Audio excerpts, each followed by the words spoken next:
Hi everyone. Today we are going to start this new chapter of CA Intermediate Advanced Accounting, that is ESOP Employee Stock Option Plan. So as you can see on the screen, ठीक है, the chapter name is ESOP, right? So first of all we are going to start it with the meaning of ESOP, ठीक है, मतलब ESOP होता क्या है, ठीक है। तो सबसे पहले अपन देखेंगे कि ईसॉप भैया मतलब क्या होगा इसका। ESOP refers to the plan in which company issues is share to its employee, ठीक है। मतलब क्या हो गया, ईसॉप क्या है, सबसे पहले पॉइंट एक प्लान है, क्या करता है इसके अंदर कंपनी इशू करता है खुद के शेयर किसको, एम्प्लॉय को। मतलब कोई भी एक ऐसा प्लान जिसके अंदर एक कंपनी अपने एम्प्लॉयज को क्या इशू कर रहा है, शेयर्स, ठीक है। अच्छा शेयर्स तो इशू कर रहा है तो भैया इसके अंदर क्या नई बात होगी, नहीं शेयर्स इशू कर रहा है कोई बड़ी बात नहीं, चलो ठीक है आगे देखते हैं। इशू करता है एम्प्लॉय को शेयर, ठीक है, at a price, main point आ रहा है एट अ प्राइस लोअर, ठीक है, at a price lower than price on complete, at a price lower than market price, ठीक है, at a price lower than market price, lower than market price, ठीक है। मतलब क्या कर रहा है, अपन अपने एम्प्लॉयज को, मतलब अपन कोई भी कंपनी है अपने एम्प्लॉयज को क्या कर रही है, शेयर्स इशू कर रही है उस कंपनी के, ठीक है, जो भी मार्केट में उस टाइम पे प्राइस चल रहा है उस प्राइस से कम प्राइस पे, ठीक है। अच्छा अब कंपनी पागल है क्या, चाहिए शेयर इशू करेगी, नहीं तो कंपनी क्यों शेयर इशू कर रही है, तो वो कब इशू करेगी, on completion of certain conditions, मतलब जब जब वो एम्प्लॉय कोई सर्टन कंडीशंस फुलफिल कर देगा, कंप्लीट कर देगा, सेटिस्फाई कर देगा, तो कंपनी उस एम्प्लॉय को शेयर इशू कर देगी eight a price lower then the market price, ठीक है। तो उस कंडीशन को क्या बोला गया इस चैप्टर के अंदर, वेस्टिंग कंडीशन, उस चैप्टर उस कंडीशन को बोला गया है वेस्टिंग कंडीशन। तो अच्छा मतलब इन शॉर्ट अपना ईसॉप का मीनिंग क्या हो गया, तो ईसॉप मीनिंग क्या हो गया भैया, शेयर बेस्ड पेमेंट कर रहे, मतलब अपन जो अपने एम्प्लॉयज है उनको शेयर बेस्ड पेमेंट कर रहे, मतलब अपन अपने एम्प्लॉयज को क्या कर रहे, शेयर पे कर, शेयर दे रहे, ठीक है। अच्छा मतलब क्या होगा, अगर कोई भी एक शेयर है, ठीक है, कोई भी एक शेयर है अगर उसकी मार्केट शेयर है, ठीक है, उसकी मार्केट वैल्यू अगर 100 है और अपन एम्प्लॉय को कितने में दे रहे हैं, वही शेयर के 60 रुपये के अंदर दे रहे हैं, मतलब क्या हो गया, मार्केट वैल्यू 100 है 60 में दे रहे हैं, तो ये क्या कहलाएगा, ईसॉप। मतलब अपन ईसॉप की स्कीम के अंदर, ईसॉप की स्कीम के अंदर क्या दे रहे हैं, कंपनी वाले शेयर जो भी अपना एम्प्लॉय है उसको कम प्राइस पे शेयर इशू कर रहे हैं, ठीक है। अच्छा अब चलो अपन इसके कुछ की पॉइंट्स देखते हैं। सबसे पहले तो क्या है, एक इंसेंटिव स्कीम है, मतलब क्या है कि एक स्कीम है इंसेंटिव, मतलब क्या है यार, एक लालच वाला है ना कि अपन कंपनी के शेयर, कंपनी के जो एम्प्लॉयज है उनको शेयर्स कम प्राइस में दे रहे हैं, मतलब एक इंसेंटिव दे रहे हो, ठीक है, उनको एक्स्ट्रा वो बेनिफिट दे रहे हैं, ठीक है। सेकंड क्या है, फ्री, या तो अपन उसको फ्री प्राइस पे दे सकते हैं, यार चलो कंपनी वालों तुमको फ्री में दे दी बोनस, ठीक है, एम्प्लॉयज तुमको फ्री में दे दी, तुमने बहुत अच्छा काम किया जाओ ले जाओ, मतलब ये कैसा हो गया, बोनस जैसा, ठीक है। या फिर कंसेशनल रेट के ऊपर, अपन मेजरली कंसेशनल रेट के ऊपर ही बात करने वाले, फ्री की बात नहीं करेंगे क्योंकि फ्री में दे दी तो वो एज अ बोनस ही ट्रीट हो जाते हैं, ठीक है। तो कंसेशनल रेट के अपन मेजरली इसमें बात करने वाले। अच्छा अब बोला कि भैया कंपनी ने मेरे को बोला, ठीक है, मेरी कोई तो भी कंपनी थी, उन्होंने मेरे को बोला सार्थक भैया हम तुमको क्या करने वाले, हमारी कंपनी की मार्केट वैल्यू 150 रुपये, हम तुमको वही शेयर 60 रुपये में देने वाले। अब मैं गरीब आदमी, मेरे पास तो 60 रुपये भी नहीं है ना, तो अब क्या मेरे को कंपलसरी क्या उस शेयर को खरीदना, तो नहीं, ठीक है, मतलब राइट है, ठीक है, तुम्हारा राइट है, ऑब्लिगेशन नहीं है तुम्हारी कोई, ठीक है, ऑब्लिगेशन नहीं कि तुमको खरीदना ही खरीदना है। कंपनी ने अगर ईसॉप इशू करे है, एक नई स्कीम बनाई है, तो ऐसा ज़रूरी नहीं है हर एम्प्लॉय इसको करे ही करे, ठीक है, वो एक राइट है, वो कर भी सकता है नहीं भी कर सकता है। अच्छा फिर क्या है, अच्छा अपन ने अब देखी कंडीशंस, अपन ने यहाँ पे ऊपर जब बात की थी सर्टेन कंडीशन फुलफिल करनी पड़ेगी, अपन ने नाम क्या देखा था, वेस्टिंग कंडीशन इसका नाम है, ठीक है। तो अगर ये कंडीशन उसने फुलफिल कर दी, ठीक है, कंडीशन क्या कर दी, फुलफिल कर दी, तो क्या कर होगा, employee will be eligible for ESOP, मतलब अगर कोई भी एम्प्लॉय को वो शेयर अगर कम दाम में खरीदने हैं, ठीक है, तो उसको क्या करनी पड़ेगी, जो भी वेस्टिंग कंडीशन से जो कंपनी ने बताया कि ये कंडीशन तुम पूरी कर दो, हम तुमको शेयर कम प्राइस में दे देंगे, तो जैसे वो एम्प्लॉय वो कंडीशन फुलफिल करेगा तो वो एलिजिबल हो जाएगा वो शेयर्स को कम प्राइस पे खरीदने के लिए। अच्छा कंडीशन कौन सी, वेस्टिंग कंडीशन है, ठीक है। अच्छा अब ये जो वेस्टिंग कंडीशन है ना, इसके अंदर टाइप्स है, मतलब क्या बोल सकते हैं ना, कंपनी के पास, कंपनी ने ऐसी कंडीशन लगा दी एम्प्लॉय अगर तू ऐसा ऐसा हो जाएगा, ऐसा ऐसा हो जाएगा, तो हम क्या कर देंगे, तेरे को शेयर्स कम प्राइस में इशू कर देंगे, ठीक है। तो ये जो वेस्टिंग कंडीशन है ये दो तरह की, ये तो सर्विस सर्विस रिलेटेड है और परफॉर्मेंस रिलेटेड है, ठीक है। अच्छा सर्विस रिलेटेड कंडीशन के अंदर क्या होता है ना कि कंपनी बोलती है एम्प्लॉय को कि यार देख भाई, अगर तू मेरी कंपनी के अंदर ना पूरे 5 साल तक तूने काम कर लिया, जैसे ही तूने 5 साल तक काम करेगा तो मैं तेरे को 100 का शेयर 80 रुपये में दे दूंगा, ठीक है, ऐसा कंपनी बोली एम्प्लॉय को। मतलब ये क्या है, एम्प्लॉय के ऊपर एक कंडीशन लगा रही कि यार अगर तेरे को ईसॉप के अंदर शेयर लेने हैं तो तेरे को मिनिमम इतने टाइप तक तो हम मेरी कंपनी में जॉब करनी ही पड़ेगी, तो जॉब छोड़ के जा नहीं सकता। अच्छा इसके अंदर मतलब कंपनी का सबसे बड़ा फायदा क्या है कि यार देखो सबसे पहले तो वो एम्प्लॉय जो है छोड़ के नहीं जाएगा, मतलब कंपनी सर्टेन है कि यार ठीक है इतनी मेरे पास एम्प्लॉयज है, इतनी मैन पावर है, इतना HR है, ह्यूमन रिसोर्सेज, तो मेरे को चिंता की कोई बात ही नहीं, ठीक है। ये लोग है और मिनिमम इतने साल तक तो ये लोग रहेंगे, ठीक है। वो छोड़ के उसमें भी जा सकते हैं, बट मेजरली नहीं होती, मतलब एम्प्लॉयज़ को अट्रैक्ट करने के लिए कि भैया उनको अट्रैक्ट है कि यार नहीं हम लोग छोड़ के, एम्प्लॉयज़ का ऐसा कि भाई छोड़ के नहीं जाएंगे क्योंकि इस कंपनी के हमको शेयर्स कम प्राइस में मिल जाएंगे, ठीक है। तो इस सर्विस कंडीशन क्या बोलती है कि सर्टन पीरियड के लिए, इसके अंदर कितने साल के लिए कंपनी बोल सकती है कि 2 ईयर्स के लिए, 5 ईयर्स के लिए, ठीक है। कंपनी कितने भी नंबर ऑफ ईयर्स तुमको बोल सकती है कि भैया एम्प्लॉय को इतने साल तक अगर वो रहेगा कंपनी में एज एम्प्लॉय, तो अपन उसको क्या कर देंगे, ईसॉप के लिए वो एलिजिबल हो जाएगा, कंडीशन सेटिस्फाई हो जाएगी, ठीक है। सेकंड कंडीशन क्या होती है ना, परफॉर्मेंस बेस्ड कंडीशन। मतलब परफॉर्मेंस बेस्ड कंडीशन के अंदर क्या बोलती है ना कि कंपनी ने बोला कि भैया तुम ये परफॉर्मेंस, ये टारगेट्स अचीव कर लोगे तो तुमको ईसॉप दे देंगे, ठीक है। फॉर एन एग्जांपल अगर मैं एम्प्लॉई में वहाँ पे कुछ भी एक, फॉर एन एग्जांपल अगर मैं ये एप्पल के अंदर एम्प्लॉई, एप्पल पेंसिल मैन्युफैक्चरिंग का काम है, ठीक है। नॉर्मल कैपेसिटी है, मतलब टोटल मैक्सिमम आउटपुट कैपेसिटी है 10 पेंसिल एक दिन का। जो नॉर्मली काम करते हैं हम लोग उसमें से 6 पेंसिल निकालते हैं, ठीक है। 6 पेंसिल निकालते हैं। अगर कंपनी ने बोला अगर तू एक दिन के 8 पेंसिल निकाल देगा ना साल तक, तो तेरे को हम क्या कर देंगे, कम प्राइस पे वो कर देंगे। मतलब उन्होंने मेरे को एक टारगेट दे दिया कि भाई तेरे को 6 तो नॉर्मल हर कोई निकाल देगा, तू अगर एक्स्ट्रा कर देगा 8, ठीक है। मैक्सिमम 10 निकल सकती है, बट नॉर्मली काम करते हैं तो 6 निकलती है क्योंकि वेस्टेज वगैरह सब होता है। अगर तूने 8 निकाली तो तेरे को हम बेनिफिट देंगे, क्या, ईसॉप दे देंगे, ठीक है। तो कंपनी ने बोला टारगेट अचीव करना है। अच्छा, अब इसके अंदर भी 2 तरह के टारगेट्स भी है, कौन से, तो टारगेट होते हैं एक तो अपना मार्केट बेस्ड और एक नॉन मार्केट बेस्ड। अच्छा, मार्केट बेस्ड मतलब क्या बोला ना, कंपनी ने उसके एम्प्लॉय को बोल दिया कि भैया तेरे को ये प्रोडक्ट है, ये सर्विस है, इतना तेरे को पता है, अब तेरे को जो करना है कर, तेरे को जैसे करना है कर, बट मार्केट के अंदर हमारी शेयर की जो प्राइस है वो सर्टन इतनी हो जानी चाहिए इतने टाइम के अंदर, ठीक है। इतने टाइम में प्राइस इतनी हो जानी चाहिए, ठीक है। तो ये मार्केट से रिलेटेड कि मार्केट के अंदर कंपनी की पोजीशन वैसी हो जाए, ठीक है, उसकी वाली कंडीशन है। अच्छा, नॉन मार्केट के अंदर क्या होगी, जैसे अभी मैंने प्रोडक्शन की बात करी, ठीक है, जैसे मैंने सेल्स की बात करी कि कंपनी ने बोला कि सेल्स का इतना टारगेट अचीव हो जाएगा, ठीक है। तो ये होती है नॉन टारगेट, ठीक है। अच्छा, अब अपन ने देखा, तो अभी तक अपन ने क्या देखा, सबसे पहले ईसॉप होता है क्या, तो अपन क्या करते हैं, एम्प्लॉय को शेयर के बेसिस पे पेमेंट करें, ठीक है। ये जैसे यहाँ पे मैंने लिख रखा है share based payment to employees, ठीक है। अपन शेयर बेस्ड पेमेंट करें एम्प्लॉयज को, राइट। अब ये क्या है, ये राइट है, ऑब्लिगेशन नहीं है। सबसे मेन पॉइंट राइट है, ऑब्लिगेशन नहीं, जरूरी नहीं है एम्प्लॉय खरीदे ही खरीदे, ठीक है। उसके बाद अपन ने देखा कंडीशंस जो कि अगर उसने फुलफिल कर दी तो एम्प्लॉय एलिजिबल हो जाएगा, ठीक है। अब उसको बाय नॉट बाय, ठीक है, ये एम्प्लॉय के ऊपर है, बाय करना है या बाय नहीं करना है, एम्प्लॉय की इच्छा पे, राइट। उसके बाद अपन देखा कंडीशंस के अंदर वेस्टिंग कंडीशंस है। इसके अंदर 2 तरह की कंडीशन होती है, एक सर्विस कंडीशंस और एक परफॉर्मेंस कंडीशन। सर्विस कंडीशंस मतलब एम्प्लॉय को भाई तेरे को सर्व करना है हमारी कंपनी के अंदर for certain period of time, और परफॉर्मेंस कंडीशन के अंदर क्या बताया हुआ है कि तुमको टारगेट्स अचीव करने हैं। इसके अंदर 2 तरह की परफॉर्मेंस कंडीशन हो सकती है, मार्केट बेस्ड कंडीशन और नॉन मार्केट बेस्ड कंडीशन, ठीक है। अपन ने यहाँ तक पूरा कर लिया। अच्छा, एक और चीज़, ईसॉप कंपनी मतलब करती है, तो देखो बहुत बेसिक सा पॉइंट है बहुत, कि to retain employees for a longer period, ठीक है। उनकी कंपनी के अंदर ही एम्प्लॉयज़ को ज़्यादा देर तक रिटेन करने के लिए, जिससे क्या होगा, उनका एम्प्लॉय टर्नओवर रेशो रिड्यूस हो जाएगा, ठीक है। एम्प्लॉय अगर ज़्यादा चेंज नहीं होंगे तो एम्प्लॉय टर्नओवर रेशो रिड्यूस हो जाएगा, ठीक है। ये अपन ने बेसिक देख लिया ईसॉप के बारे में, ठीक है। अब अपन चालू करते हैं टाइप्स ऑफ स्कीम्स। मतलब कंपनी जब ईसॉप इशू करती है तो ESOP employee stock option plan या फिर स्कीम, ठीक है। तो वो जो स्कीम लेती है, वो जो प्लान्स होते हैं वो कितने तरीके के हो सकते हैं, कंपनी क्या क्या कर सकती है, ठीक है। कि भैया कि अगर जैसे तुमने सर्टन जो वेस्टिंग कंडीशन है वो फुलफिल कर दी तो इसका तुमको क्या होगा, राइट। तो इसके अंदर सबसे पहले है इक्विटी सेटल प्लान, ठीक है, जो कि अपने को मेजरली इस चैप्टर में कवर करना है। अभी तक अपने ने जो पढ़ा है ये एक बेसिक नॉलेज वाला था, ठीक है। अब जो अपने को यूज़ आने वाला है वो अब आगे आएगा, ठीक है। अपने को चैप्टर में अभी तक जो पढ़ा वो मेजरली कहीं पे यूज़ आने वाला नहीं है, राइट। तो अब अपन देखते हैं equity settle plan, cash settle plan और ऑप्शन टू सिलेक्ट। मतलब कंपनी यहाँ पे क्या करेगी ना, इक्विटी सेटल प्लान के अंदर क्या करेगी, कंपनी जो एम्प्लॉई है, जैसे ही एम्प्लॉय वो वेस्टिंग कंडीशन फुलफिल करेगा, सेटिस्फाई करेगा, तो कंपनी क्या करेगी, उसको इक्विटी शेयर्स देगी, राइट।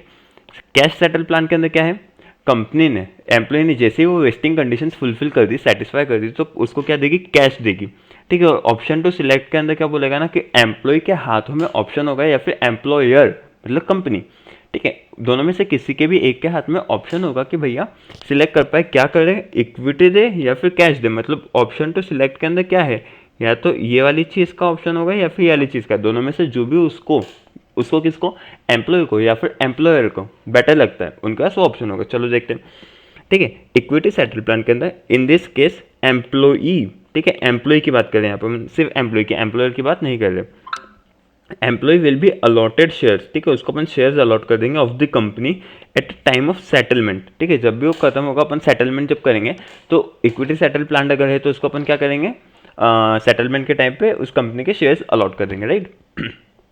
कैश सेटल प्लान के अंदर क्या होगा, इन दिस केस एम्प्लॉय मतलब एम्प्लॉय वापस से अपना एम्प्लॉय नौकर will receive cash from the company at the time of settlement, ठीक है, सेटलमेंट के टाइम पे क्या होगा, कैश रिसीव हो जाएगा। और ऑप्शन 2 सिलेक्ट के अंदर क्या होगा, एम्प्लॉयर और एम्प्लॉय, वेरी वेरी इंपॉर्टेंट, ठीक है, एम्प्लॉयर और एम्प्लॉय मतलब दोनों में से कोई भी सिलेक्ट कर सकता है, दोनों के पास ऑप्शन होता है, ठीक है। अब वो मेजरली एम्प्लॉय ही सिलेक्ट करता है, बट स्टिल जो होता है वो है, ठीक है, दोनों में से कोई भी सिलेक्ट करता है, ठीक है। एम्प्लॉय और employer will have option to settle the plan in cash और इन शेयर्स, मतलब जरूरी नहीं कैश में करे, जरूरी नहीं शेयर में करे, वो या तो कैश में कर सकता है या शेयर में कर सकता है, partially in cash partially in shares, ठीक है। तो इतने इतने टाइप की अपनी स्कीम्स होती है, ठीक है। ये अपना पूरा बेसिक खत्म हो जाता है कि ESOP क्या होता है, क्यों होता है और कितने तरीके का होता है, ठीक है, क्या क्या अपने पास उसके अंदर स्कीम्स होती हैं।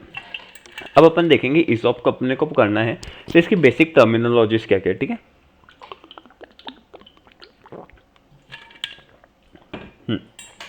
तब अपन देख रहे हैं बेसिक टर्मिनोलॉजीज जो अपने को इस चैप्टर के अंदर बहुत ज़्यादा काम आने वाली है, ठीक है, ये वेरी वेरी इंपॉर्टेंट है। यहाँ से अपने को हर एक एक चीज़ क्वेश्चन सॉल्व करने में मेजरली बहुत ज़्यादा यूज आएगी, हेल्प करेगी, ठीक है।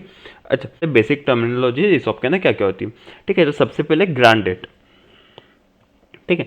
ग्रांट डेट क्या होता है ना, कंपनी ने एम्प्लॉय को जब ऑफर दिया कि भैया हम हमारी कंपनी के अगर तुम ये सर्टेन कंडीशंस फुलफिल कर दोगे तो तुमको इतने इतने शेयर्स हम दे देंगे, ठीक है। तो जिस डेट पे, date at which ESOP is offered, जिस दिन पे कंपनी ने ऑफर दिया, स्कीम बनाई, स्कीम अनाउंस करी, उस दिन को बोला जाता है ग्रांट डेट, मतलब जिस दिन पे ये ऑफर चालू हुआ, राइट।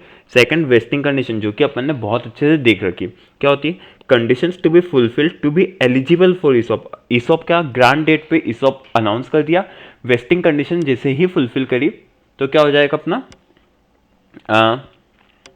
वेस्टिंग कंडीशन फुलफिल कर रही तो एम्प्लॉय एलिजिबल हो जाएगा ESOP के लिए, ठीक है। अब अपना आता है वैल्यू ऑफ ऑप्शन, ठीक है, थर्ड पॉइंट, ये इस चीज़ को अभी इग्नोर करें, अपन I will get back to it later, ठीक है। अब आता है value of option. Value of option क्या होता है, मेरे को एक चीज़ बताओ, ठीक है। इसके अंदर अगर अपन एज्यूम करते हैं कि जो 100 रुपये का शेयर है, ठीक है, 100 रुपये का शेयर कंपनी कितने में दे रही है, 80 में, 100 का शेयर 80 में दे रही है, तो कंपनी को 20 रुपये का तो लॉस हो रहा है ना, अगर वही मार्केट में बेचती तो 100 में बिकता, एम्प्लॉय को दे रही तो कितने में बिक रहा है, सिर्फ 80 में ही ना, 80 रुपये, मतलब 100 का शेयर 80 में दे रही, मतलब एम्प्लॉय 80 रुपये पे करेगा तो कंपनी के पास पैसा कितना नहीं आया, 20 रुपये नहीं आया। अच्छा, पैसे का नहीं आना भी पैसे का जाना ही है, ठीक है, पैसा आ नहीं रहा मतलब तुम्हारे पास से लॉस ही है तुम्हारा, तो ठीक है, ये होता है value of option. Value of option मतलब क्या हो गया, यहाँ पे अपन ऐसा लिख सकते हैं, कॉस्ट टू दी कंपनी, ठीक है, कंपनी को क्या कॉस्ट रहेगी ESOP की स्कीम में उस चीज़ की, ठीक है, cost to the company, company को क्या कॉस्ट रहेगी, ठीक है। अच्छा, अब वैल्यू ऑफ ऑप्शन, अब वैल्यू ऑफ ऑप्शन ये निकालना बहुत इंपॉर्टेंट है, क्योंकि अगर अपन जब भी जनरल एंट्रीज करेंगे कंपनीज की बुक में तो कंपनी का एक्सपेंस रिकॉर्ड करना पड़ेगा, ठीक है। 80 रुपये तो अपने को एम्प्लॉय दे देगा, ठीक है, मार्केट में बेचते तो 100 रुपये का बिकता, तो मतलब अपने को एक्सपेंस लॉस कितने का हो रहा है, 20 रुपये का, राइट, तो 20 रुपये कंपनी को रिकॉर्ड करने पड़ेंगे। तो अभी यहाँ पे तो अपने बहुत इजीली निकाले, बट इसको निकालना बहुत इंपॉर्टेंट है। अब इसको निकालने के दो तरीके, ठीक है, या तो फेयर वैल्यू ऑफ ऑप्शन, तुमको क्वेश्चन डायरेक्टली लिख के दे देगा कि फेयर वैल्यू ऑफ ऑप्शन क्या है, या फिर तुमको निकालनी पड़ेगी इंट्रिंसिक वैल्यू मेथड से, ठीक है। अच्छा, फेयर वैल्यू ऑफ ऑप्शन होता है क्या है कि भैया वो जो ऑप्शन है, कंपनी क्या इशू करी है, एक ऑप्शन इशू करी है, ठीक है, एक स्कीम के अंदर ऑफर को यहाँ पे बोला गया ऑप्शन, ठीक है। जैसे एक कंपनी है, एक एम्प्लॉय को 100 ऑप्शन इशू करी, मतलब 100 शेयर्स देगी उसको, ठीक है, जो ऑफर है 100 ऑफर दिए, ठीक है, तो वही एक offer, fair value of offer option, ठीक है, फेयर वैल्यू ऑफ ऑप्शन, एक ऑप्शन की फेयर वैल्यू कितनी है, ठीक है। अब तो यहाँ पे क्या बोलेंगे कि एक की फेयर वैल्यू कितनी है, 20 रुपये, ठीक है, 20 रुपये बोलेगी कंपनी यहाँ पे, 20 रुपये मतलब क्या है, 20 रुपये कंपनी को कॉस्ट आई, उसने डायरेक्टली बोल दिया, तो अपने को तो दिमाग नहीं लगाना है, क्वेश्चन ने डायरेक्टली बोल दिया कि फेयर वैल्यू ऑफ ऑप्शन क्या है अपनी 20 रुपये, राइट। अच्छा, पर अगर बात आती है कि कंपनी जब डायरेक्टली नहीं बोलेगी, ठीक है, कंपनी डायरेक्टली नहीं बोलेगी तो अपने को निकालनी पड़ेगी, तो अपने को निकालनी पड़ेगी इंट्रिंसिक वैल्यू मेथड से, ठीक है। अच्छा, इंट्रिंसिक वैल्यू मेथड क्या है ना, अपन उस शेयर की वैल्यू निकालेंगे। अब ये भी कोई बहुत बड़ी बात नहीं है, अपन ने अभी जो करना ना 100 रुपये, 80 रुपये, 20 रुपये, बस वही है। ठीक है, वैल्यू ऑफ ऑप्शन अल्टीमेटली निकालना क्या अपने को, वैल्यू ऑफ ऑप्शन। ऊपर वाले में क्या है, वैल्यू ऑफ ऑप्शन क्वेश्चन दे के रखेगा, अगर क्वेश्चन नहीं दिया है तो माथाफोड़ी करनी नहीं, डायरेक्ट उसको यूज करो, जर्नल एंट्रीज करेंगे, काम खत्म। ठीक है, कैसे करेंगे अपन आगे सीखेंगे। चलो, मतलब अपने को यहाँ पे क्या निकालना पड़ेगा, वैल्यू ऑफ ऑप्शन। अच्छा, वैल्यू ऑफ ऑप्शन कैसे निकालेंगे, market price of share question देके रखेगा। ठीक है, मार्केट प्राइस ऑफ शेयर अपने केस में क्या है, 100 रुपये, 100 रुपये, उसमें से माइनस करना है एक्सरसाइज प्राइस। एक्सरसाइज प्राइस क्या होता है, जिस प्राइस के ऊपर एम्प्लॉय को अपन बोलते हैं कि भैया देखो हम शेयर दे देंगे, मतलब 100 का शेयर अगर अपन एम्प्लॉय को 80 रुपये में दे रहे हैं, ठीक है, तो 100 रुपये क्या होगी मार्केट प्राइस, एक सेकेंड, 100 रुपये अपनी क्या होगी मार्केट प्राइस, और 80 रुपये क्या होगी एक्सरसाइज प्राइस, मतलब जिस प्राइस पे एम्प्लॉय उस ऑप्शन को एक्सरसाइज कर रहा है। ठीक है, अगर इन दोनों का डिफरेंस निकालेंगे तो 20 रुपये, मतलब 100 रुपये का शेयर था, एम्प्लॉय ने 80 रुपये दे दी, तो कंपनी ने अपने साइड से उसको कितना बेनिफिट दिया, 20 रुपये का। तो ये क्या हो गया, फेयर वैल्यू ऑफ ऑप्शन।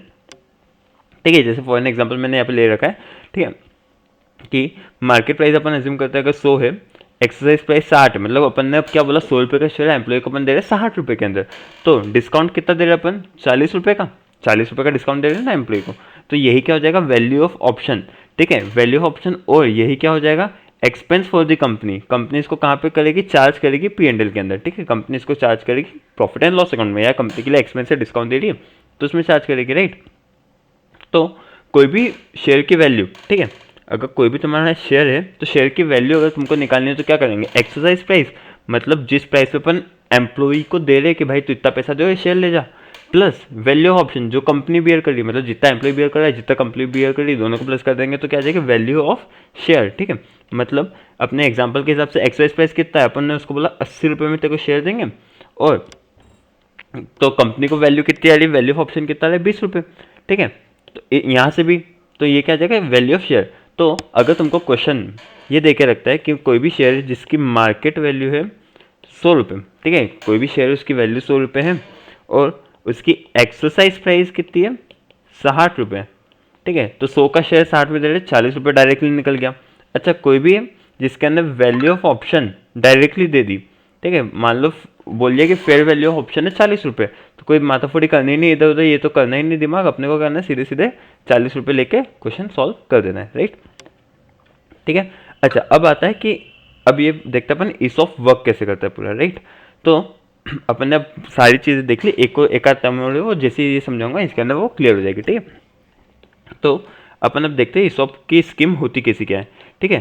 तो अपन ने जैसे कि देखा, एक सेकेंड डिलीट, अरे भाई, ठीक है ठीक है, तो अपन ने अभी देखा कि ग्रांड डेट वगैरह क्या होती है। अब अपन देखते हैं कि जैसे 1 अप्रैल 2023, ठीक है, 1 अप्रैल 2023 ये क्या है, ग्रांड डेट, मतलब इस डेट पे कंपनी ने क्या करी, स्कीम अनाउंस करी। एक सेकेंड,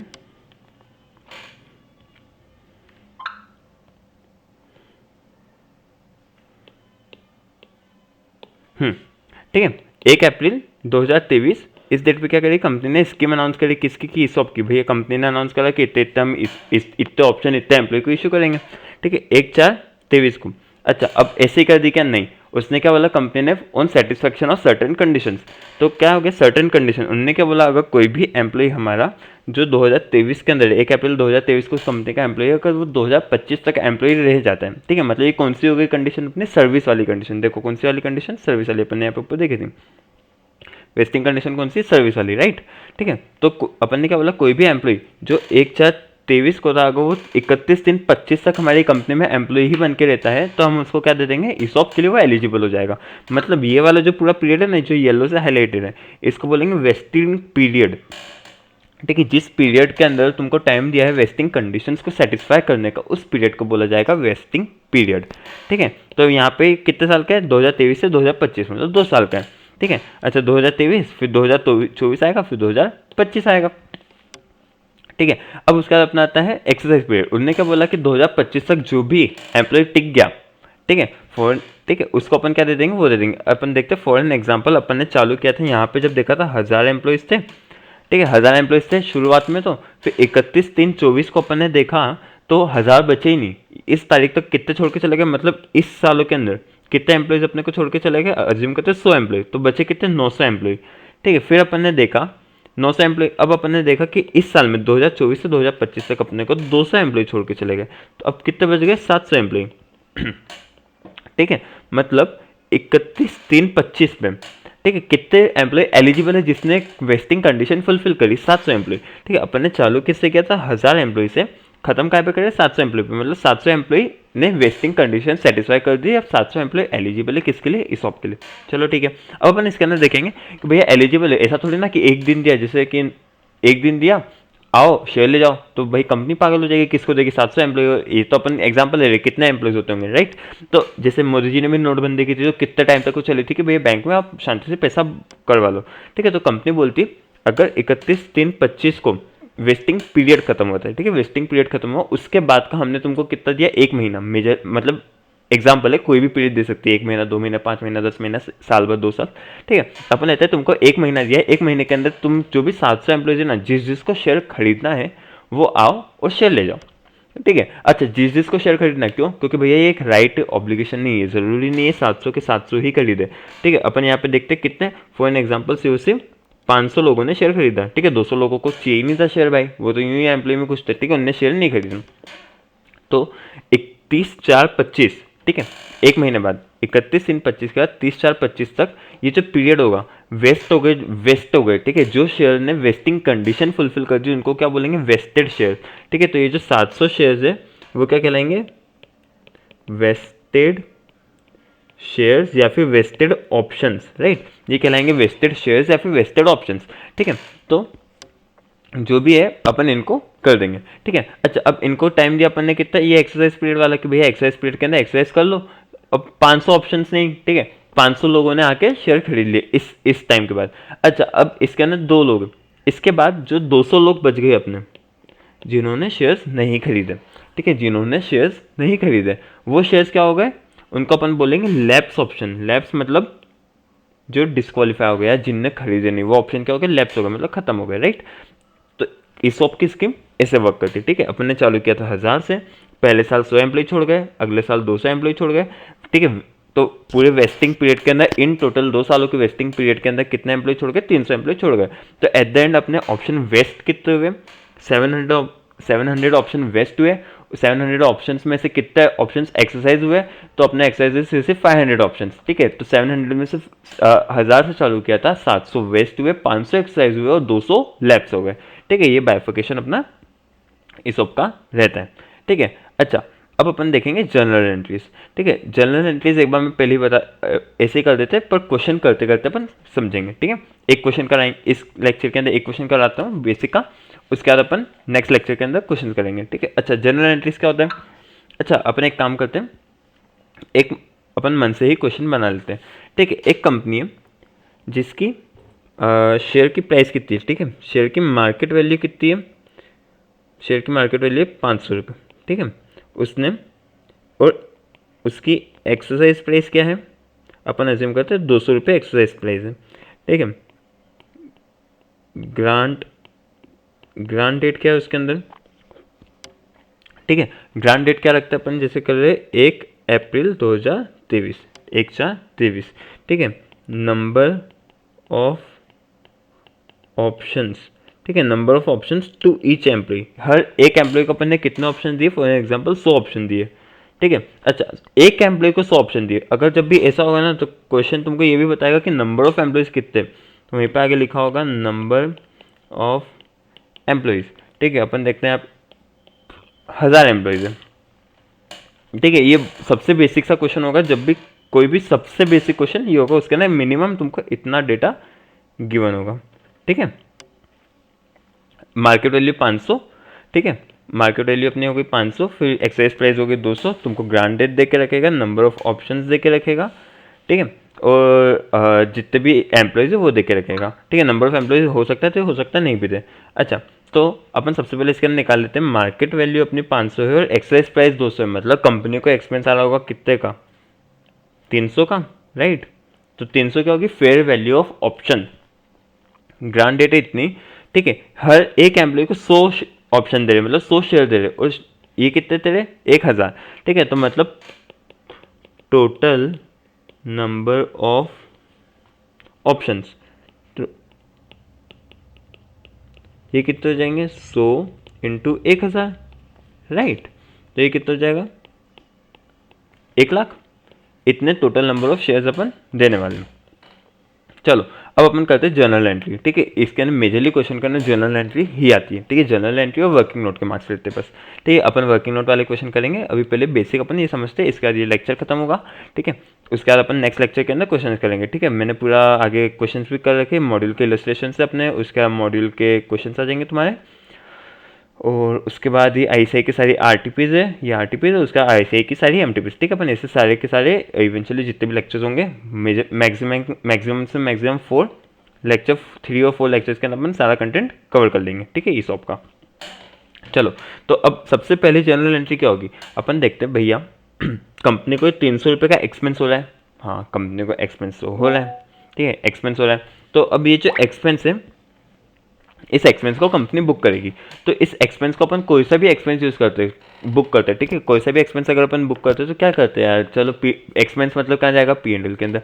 P&L के अंदर गया तो P&L के अंदर कौन सा है, जैसे कि रेंट अपना एक एक्सपेंस है, तो अपन क्या करते हैं, rent account debit to P&L। हाँ भाई एंट्री तो यही करते हैं, rent account debit to P&L, यही करते हैं ना, ठीक है। तो मतलब क्या होता है, एक्सपेंस डेबिट होता है, debit all expenses and losses, और P&L क्या हो जाता है, क्रेडिट हो जाता है, ठीक है। तो यहीं पर वैसे क्या होगा, एक्सपेंस तुम्हारा डेबिट होगा, एक्सपेंस। अच्छा एक्सपेंस का स्पेशल नाम क्या है यहाँ पे, एम्प्लॉय कंपनसेशन एक्सपेंस, ठीक है। एम्प्लॉय कंपनसेशन एक्सपेंस, जब तुम CA फाइनल के अंदर आओगे वहाँ पे भी ESOP आता है, वहाँ पे इसी वर्ड कंपनसेशन को रिप्लेस करके बोलते हैं एम्प्लॉय बेनिफिट एक्सपेंस, ठीक है। मीनिंग सेम है बट तुमको कंपनसेशन ही यूज करना है, ठीक है। अच्छा अब एम्प्लॉय कंपनसेशन एक्सपेंस यहाँ पे क्या है, मतलब क्या हो गया, ये एम्प्लॉय का कंपनसेशन मतलब एम्प्लॉय का बेनिफिट, एम्प्लॉय को तुम कितना फायदा दे रहे हो, कितना फायदा दे रहे हो, 300 रुपये का, क्योंकि 300 रुपये एम्प्लॉय को कितना फायदा है, या 500 का तो मार्केट में मिल रहा है, कंपनी मेरे को 200 का दे रही है, ठीक है। मतलब मेरे को तो कितने का फायदा होगा, 300 रुपये का ना, तो यहाँ पे होगा 300 रुपये से।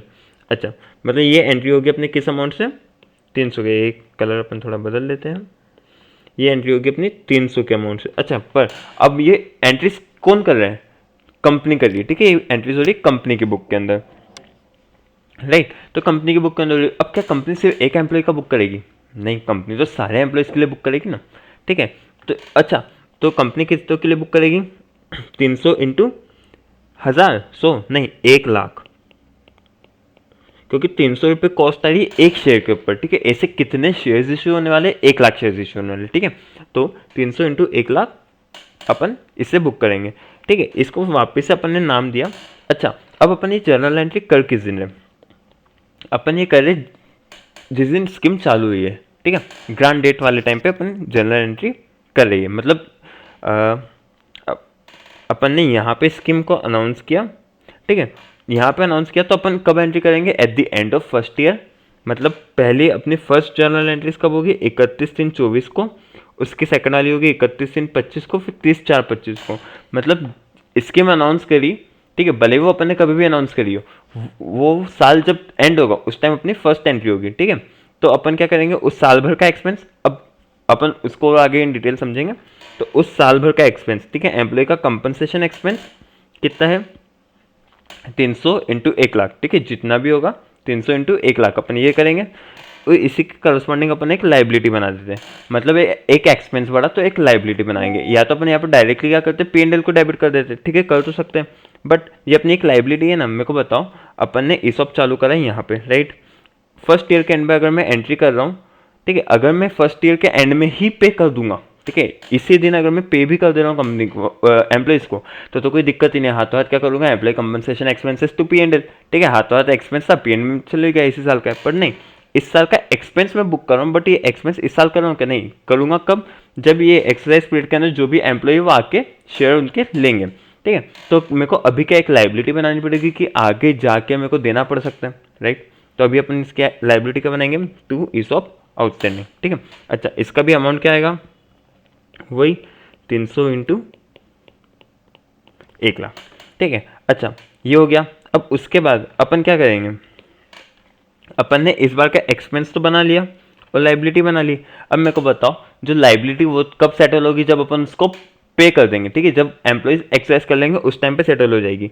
पर जो एक्सपेंस है वो तो इसी साल का है, इस साल का एक्सपेंस अपने को इस साल के P&L में डालना होगा, ठीक है। तो हाथों हाथ जैसे ही ये फर्स्ट एंट्री करी अपन ने, हाथों हाथ अपन सेकंड एंट्री क्या करेंगे, P&L account debit to employee compensation expense, जो अपन ने ऊपर किया था, अमाउंट क्या आएगा, वही 300 इंटू 1,00,000, 300 इंटू, ठीक है, 300 इंटू 1,00,000। चलो ठीक है, ये अपना हो गया फर्स्ट ईयर। अब ऐसे ही जितने साल के लोग, अब यही अगर सेम एंट्री अपनी कब हो जाएगी वापस से, अगले साल के एंड पे। कहाँ गई नंबर लाइन, ये रही, ठीक है। ये अपन ने एंट्री कब कर ली, 31/3/24 को। ऐसी सेम टू सेम एंट्री बन जाएगी 31/25 की, 31/3/25 की भी बिल्कुल सेम टू सेम, ठीक है। अपना जो अमाउंट है उसमें अंदर डिफरेंस आता है, वो अपन इवेंचुअली क्वेश्चन करेंगे, टाइप्स ऑफ क्वेश्चन करेंगे तो उसमें आएगा, ठीक है। तो सेम टू सेम एंट्री कब हो जाएगी, 31/25 को भी, ठीक है। इसी सेम एक और एंट्री होगी कि भैया उस सेकंड ईयर का एक्सपेंस और सेकंड ईयर की लाइबिलिटी, फिर सेकंड ईयर के एक्सपेंस को P&L के अंदर ट्रांसफर कर देंगे, ठीक है। फिर जब थर्ड ईयर आएगा, ठीक है, थर्ड ईयर के एंड के अंदर जब वो लोग आएंगे, ठीक है, थर्ड ईयर के एंड के अंदर जब वो लोग आएंगे, कब एक्सरसाइज करने, 31/3/25 को ये जो एक्सरसाइज करने आ रहे हैं ना, वो आए एक्सरसाइज करने। अच्छा, वो लोग आए एक्सरसाइज करने, ठीक है। जस्ट इमेजिन करो तुम खुद कंपनी हो, तुम्हारे पास आ रहा है शेयर, लाओ भैया हमारा शेयर दो। तुमने बोला ला भाई पैसे तो दे पहले, बोला कौन से पैसे, शॉप में दे रहे ना, तो भैया पूरे पैसे नहीं मांग रहे हम लोग, हमको जो कंसेशनल प्राइस है वो तो दे, ठीक है। तो उसमें वो तुमको कितने का देगा, अपने क्वेश्चन के अंदर क्या था, 300 रुपये। एक्सरसाइज प्राइस कितनी, 200 रुपये, मतलब जो अभी एम्प्लॉय आएगा वो तुमको 200 रुपये तो देगा। तो वो आके तुमको कितना पैसा देगा कंपनी को, 200 रुपये के हिसाब से। अच्छा, 200 रुपये में से कितने आएंगे इसे, 1,00,000, ठीक है। अपन यहाँ पे अज्यूम करें कि 1,00,000 की स्कीम अनाउंस करी थी और 1,00,000 के 1,00,000 की ऑप्शन वेस्ट हो गए और 1,00,000 ने एक्सरसाइज भी कर लिया, मतलब लेफ्ट कितने हुए, 0 ऑप्शन लेफ्ट हुए, ठीक है अपने। तो वो तुमको पैसा कितना देगा, 200, ठीक है। अच्छा, अब मेरे को बताओ, तुम हर साल दर साल, साल भर साल एक लाइबिलिटी बुक करते हुए आ रहे थे, कौन सी लाइबिलिटी, ईसॉप आउटस्टैंडिंग के नाम की, ठीक है। अब तुमने यहाँ पे, वो लोग आ गए, तुमसे शेयर भी ले गए, तुमको पैसा दे गए, तो तुम्हारी ये लाइबिलिटी खत्म हो गई। हाँ भैया, लाइबिलिटी तो बची नहीं, तो ये लाइबिलिटी को भी अपन क्या करेंगे, बंद करेंगे। कितने रुपए से, तो अपन ने कितने रुपए की लाइबिलिटी बुक करी थी, ये देखो, जितने की बुक करी थी उसी को राइट ऑफ करना है। तो 500 का शेयर था, 200 तो वो खुद दे देगा, तो 300 रुपये अपनी लाइबिलिटी थी, ठीक है। तो यहाँ पे अपन क्या करेंगे, 300 रुपये से, ठीक है, 300 रुपये से 300 इंटू 1,00,000 ये कर दिया। अच्छा, अब वो 1,00,000 जो लोग आए थे वो अपनी कंपनी का क्या लेके गए, शेयर, शेयर लेके गए। तो भैया शेयर कैपिटल बढ़ गई, हाँ बढ़ गई, तो शेयर कैपिटल क्या हो जाएगी, क्रेडिट। अच्छा, अज्यूम करते शेयर की फेस वैल्यू 10 थी, तो 10 इंटू कैसे शेयर गए से, 1,00,000, 1,00,000 गए। अच्छा, अब ये भी तो हो सकता है वो 10 का शेयर था, ठीक है, 10 रुपये का शेयर था, पर उस शेयर की मार्केट वैल्यू कितनी थी, 500, 500 से रही थी ना, मतलब शेयर की फेस वैल्यू 10 से मार्केट वैल्यू 500, मतलब शेयर कितने के प्रीमियम पे चल रहे हैं, 490। तो यहाँ पे अपन क्या कर देंगे, 490 इंटू 1,2,1,2,3, ठीक है।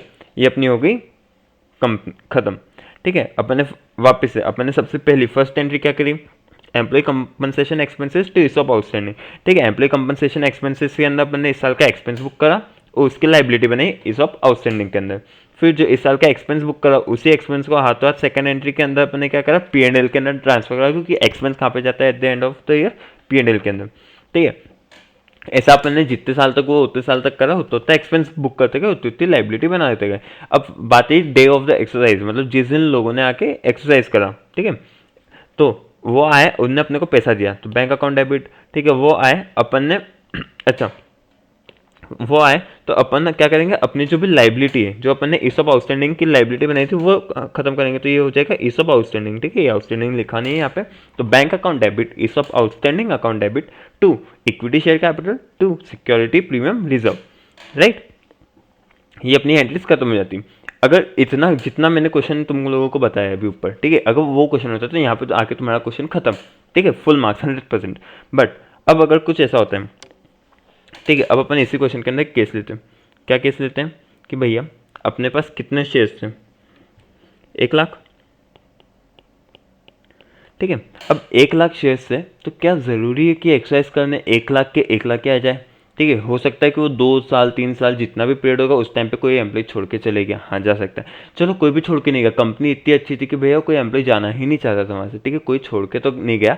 पर क्या हो सकता है, क्या कि कोई एम्प्लॉय जो एक्सरसाइज करने ही नहीं आया, कि भैया शेयर एलिजिबल तो हो गया वो, बट वो शेयर खरीदने आया ही नहीं, हो सकता है। तो अज्यूम करते हैं अपने शेयर बिके कितने, मतलब लोग लेके कितने गए, सिर्फ 90,000 शेयर लेके गए, ठीक है, सिर्फ से 90,000 शेयर एक्सरसाइज हुए, ठीक है। ये इसको क्या बोलेंगे, टोटल वेस्टेड शेयर, इसको क्या बोलेंगे, एक्सरसाइज। अच्छा, फिर जो बचे हुए 10,000 है उसका क्या, ये होता है अपने लैप्स शेयर्स, ठीक है, ये हो गए लैप्स। अच्छा, अगर यही क्वेश्चन के अंदर ये होता, ठीक है, तो मेरे को बताओ जो 10,000 नहीं आया अपने को मालूम कब पड़ा, अपने को मालूम पड़ेगा जब वो एक्सरसाइज कराने आए, अपन ने देखा कि एक्सरसाइज कराने से उसे 90,000 लोग आए, 10,000 तो आए नहीं, तो अपने पास पैसा कितना आया होगा, सिर्फ उसे 90,000 लोगों का, तो यहाँ पे क्या हो जाएगा, 90,000 हो जाएगा 1 लाख की जगह, ठीक है। यहीं पे इस सब आउटस्टैंडिंग लाइबिलिटी भी कितने की कम करेंगे, 90,000 की, ठीक है। यहाँ पे जो 10 रुपये की कैपिटल बढ़ी वो भी कितने से बढ़ेगी, 90,000 से, और जो सिक्योरिटी प्रीमियम का अकाउंट है वो भी 90,000 से। अब बात आती है कि भैया ये जो इस सब आउटस्टैंडिंग की मैं लाइबिलिटी बुक करते हुए जा रहा था, ये मैंने बुक करी थी अभी तक, शुरू से अभी तक कैसे बुक करी थी, 1 लाख रुपए से, अभी कितने से कम होगी, 90,000 से। अच्छा, अब वो जो लोग नहीं आए जिनके ऑप्शंस लैप्स हो गए, क्या वो बाद में आएगा तो मैं उसको दूंगा, नहीं, क्योंकि भैया मैं बोलूँगा ना एक्सरसाइज पीरियड तेरे को दिया था भाई, तेरे को तब आना था, तो तब नहीं आया तो अब भूल जा अपना शेयर, ठीक है। मतलब मेरी लाइबिलिटी तो वो कम कर दी, पर क्या मेरे को पैसा मिला उसका, नहीं मिला, ठीक है, लाइबिलिटी तो हटानी, तो मतलब इस सब आउटस्टैंडिंग को डेबिट तो करना पड़ेगा।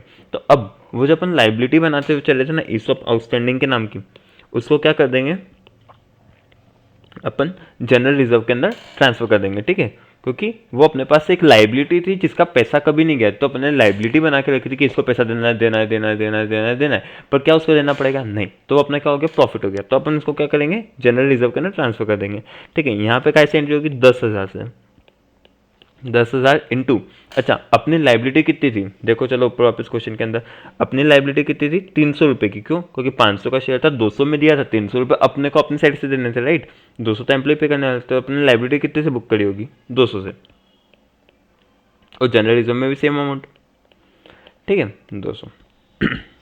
तो ये होता है बेसिक क्वेश्चन खत्म यहाँ पे अपना, और ये होती है बेसिक जर्नल एंट्रीज खत्म, ठीक है। अच्छा, अब इसके अंदर वेरिएशंस आते हैं कि भाई अपने को वर्किंग नोट बनाना होता है, ये सबसे ज़्यादा इंपॉर्टेंट पार्ट है अपने इसका पूरे चैप्टर का, ये वर्किंग नोट आ गया, काम खत्म, ठीक है, वो बहुत ईजी है, हद से ज़्यादा ईजी है, तो बिल्कुल टेंशन नहीं लेने का, सब कुछ है। अच्छा, अब अपना बचा क्या है इसके अंदर, ठीक है, तो इसके अंदर कुछ टाइप के क्वेश्चन आते हैं। अब इसके अंदर क्या हुआ, अपने को पता लगा कब कि 10,000 कौन नहीं आए, एक्सरसाइज वाले डे पे, बट हो सकता है कि 20 साल में ही अगर छोड़ के चले गया तो, ठीक है, कोई एम्प्लॉय अगर मेरे को यहाँ पे छोड़ के चले गया 31/4/24 तक, ठीक है, अगर यहाँ पे कहीं छोड़ के गया है तो जब मैं 31/4/24 को, ठीक है, यहाँ पे कहीं छोड़ के गया अगर कोई मेरे को एम्प्लॉय, तो जब मैं 31/4/24 को जो एंट्री करूँगा, मेरे को मालूम है ना कि वो तो छोड़ गया, तो जब यहाँ पे एंट्री करूँगा तो यहाँ पे मैं कोई भी एक्सपेंस बुक ही नहीं करूँगा उसका, राइट, उसका कोई भी एक्सपेंस बुक ही नहीं करूँगा, ठीक है। हो सकता है कोई यहाँ पे छोड़ गया तो मेरे को यहाँ पे मालूम पड़ गया, तो यहाँ पे उसका कोई भी एक्सपेंस बुक नहीं करूँगा, ठीक है। तो कौन सा एम्प्लॉय अपने को कब छोड़ के गया उसके बेसिस पे अपन डिसाइड करते हैं, ठीक है। ये अपन आगे जब क्वेश्चंस करेंगे डिटेल में तो वहाँ पे बहुत अच्छे से समझेंगे। एक बार मैं जनरल एंट्रीज का एंडिंग में अपन एक बार रिवाइज कर लेते हैं। तो देखो अपन ने बेसिक टर्म्स देखे, क्या देखिए, ग्रांट डेट क्या होती है, जिस डेट पे अपना क्या होता है, ईसॉप ऑफर होता है, ठीक है। उसके बाद देखिए वेस्टिंग कंडीशन, तो वेस्टिंग कंडीशन जो होती है ऐसी कंडीशन जो एम्प्लॉय को फुलफिल करनी होती है ईसॉप के लिए एलिजिबल होने के लिए, ठीक है।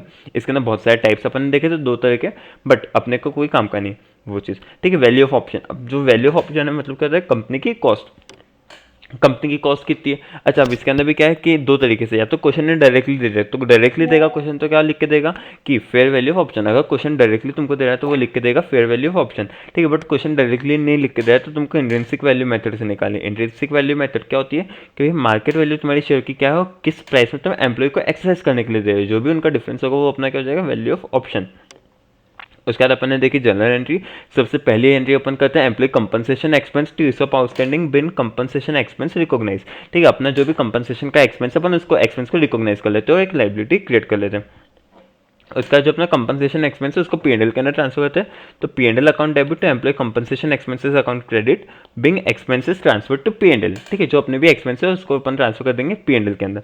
उसके बाद अपनी होती है जब एक्सरसाइज करना आएंगे तो बैंक अकाउंट डेबिट इस सब outstanding account debit to equity share capital to security premium reserve, ठीक है। Being it dash dash options exercise at इतनी प्राइस, ठीक है। यहाँ पे मतलब नरेशन कि अपने इतने ऑप्शंस इतनी प्राइस पे एक्सरसाइज कर लिए, ठीक है। ये तो वो पैसा आ गया अपने को बैंक में, जितने खत्म होगा वो अपनी जो लाइबिलिटी कम होगी, जितने ऑप्शन एक्सरसाइज हो गए उसकी लाइबिलिटी कम होगी, तो ये सब आउटस्टैंडिंग हो गया, और बाकी बचा हुआ इक्विटी शेयर कैपिटल और सिक्योरिटी प्रीमियम रिजर्व के अंदर चले गया।